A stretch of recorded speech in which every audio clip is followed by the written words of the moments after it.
November 23, 1942. On the frozen plains outside Stalingrad, two Soviet tank columns met at the town of Kalash, slamming shut the jaws of a colossal trap.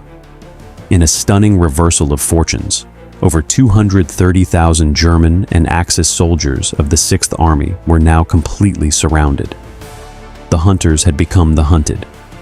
Their commander, General Paulus, had been forbidden to break out by a direct order from Adolf Hitler, who made a fantastical promise. The army would be supplied from the air. For the men trapped inside what they would come to call the Kessel, the cauldron, this promise was their only hope. It was a hope that would quickly turn to ash as they began a descent into a frozen hell of starvation, betrayal, and despair, from which very few would return. Hitler's no-surrender order was not just a strategic decision. It was a fanatical decree born of ego. He could not psychologically accept the humiliation of a retreat, telling his generals that an army that retreats is lost. The task of fulfilling his impossible promise of an airlift fell to the head of the Luftwaffe, Hermann Göring, who, with characteristic arrogance, assured his Führer it could be done. It was a catastrophic lie. The 6th Army required a minimum of 500 tons of supplies every single day just to survive and maintain combat effectiveness. The Luftwaffe's fleet of Junkers Ju-52 transport planes was worn out, inadequate, and completely unprepared for the vicious Russian winter. Vicious snowstorms grounded the planes for days at a time, and those that did manage to take off faced a gauntlet of resurgent Soviet anti-aircraft fire and Yak-1 fighters.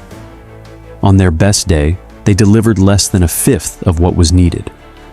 The air bridge was a tragic failure, a lifeline that was severed before it was ever properly attached.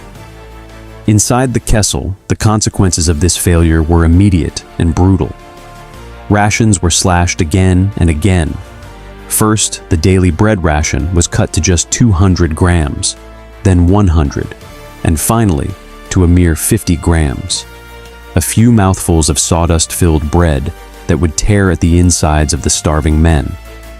Soldiers began to systematically slaughter their own horses for meat, but that resource soon ran out. They were reduced to boiling leather belts and boots to create a foul-tasting gelatin. The gnawing, all-consuming hunger became the dominant reality of every waking moment. Men became gaunt, skeletal figures, their faces hollowed out, their uniforms hanging off their emaciated frames. The once proud soldiers of the 6th Army, the conquerors of Europe, were now slowly and deliberately being starved into submission by the incompetence of their own high command. As starvation weakened their immune systems, disease began to rip through the trapped army with merciless efficiency.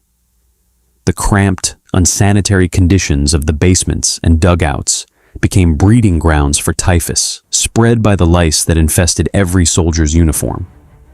Dysentery was rampant, leaving men too weak to even move from their positions. The medical situation was a nightmare beyond comprehension. Doctors and medics ran out of everything: bandages, anesthetics, and basic medicines. Surgeries were performed without painkillers, the patient often just given a stick to bite down on as a leg was sawn off.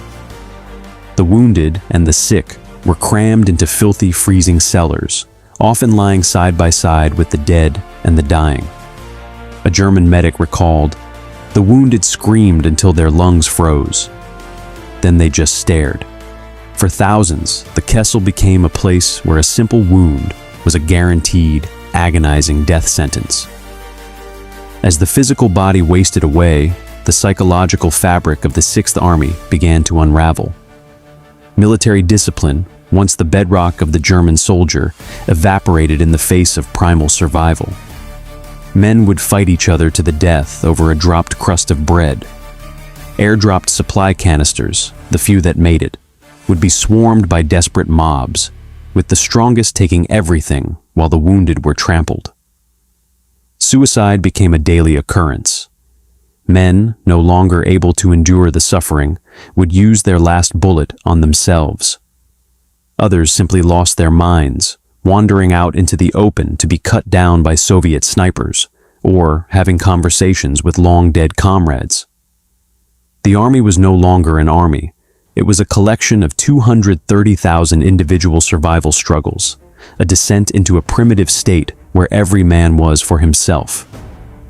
But just as all hope seemed lost, a sound from the outside world electrified the Kessel. It was the distant rumble of artillery. Outside the ring of Soviet steel, one of Germany's finest commanders, Field Marshal Erich von Manstein, had assembled a new army group. Its mission was codenamed Operation Winter Storm, and its goal was to punch a hole through the Soviet lines and relieve the trapped 6th Army. On December 12th, Manstein's panzer divisions began their attack.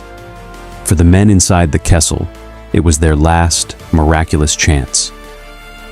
They listened to the sound of the approaching guns, a sound that promised salvation. The offensive, led by the veteran 4th Panzer Army, was initially successful. Manstein's tanks, fighting in blizzard conditions, smashed through the initial Soviet defenses and began a desperate drive towards Stalingrad. Day by day, they clawed their way closer. Inside the Kessel, the starving soldiers listened to the sound of the approaching battle, their hopes soaring. At its peak, the relief force reached a point just 30 miles from the edge of the pocket, so close that some soldiers claimed they could see the flares of the rescue force at night. The gap was closing. Salvation seemed within reach. The fate of the 6th Army now rested on one critical decision. For the relief attempt to succeed, the 6th Army had to launch a simultaneous attack from inside the Kessel to break out and link up with Manstein's forces. The code name for this breakout was Operation Thunderclap. Manstein sent a message directly to Paulus, pleading with him to initiate the attack, to save his army. He knew that the 6th Army, even in its weakened state, still had enough fuel for one last 20-mile push. But Paulus was trapped. Hitler had not explicitly authorized a breakout. He would only allow the 6th Army to fight to receive the relief force, not to abandon the city. Bound by his oath of loyalty, Paulus refused to initiate the breakout without a direct order from the Führer.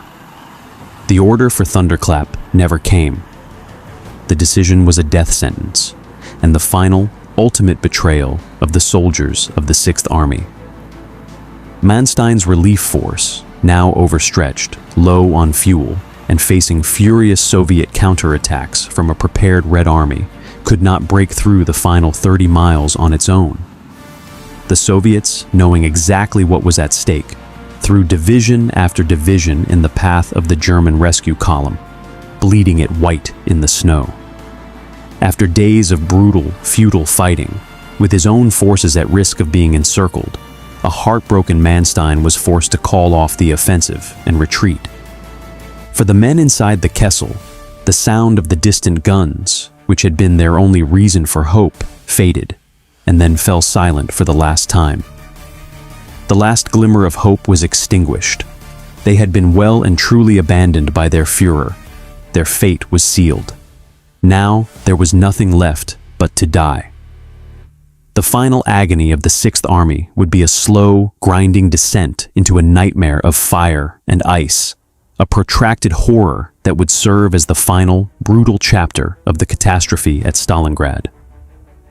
To witness the final, agonizing surrender of the 6th Army and the ultimate fate of the men trapped inside the cauldron, make sure you are subscribed to our channel. Your support helps us continue telling these vital stories.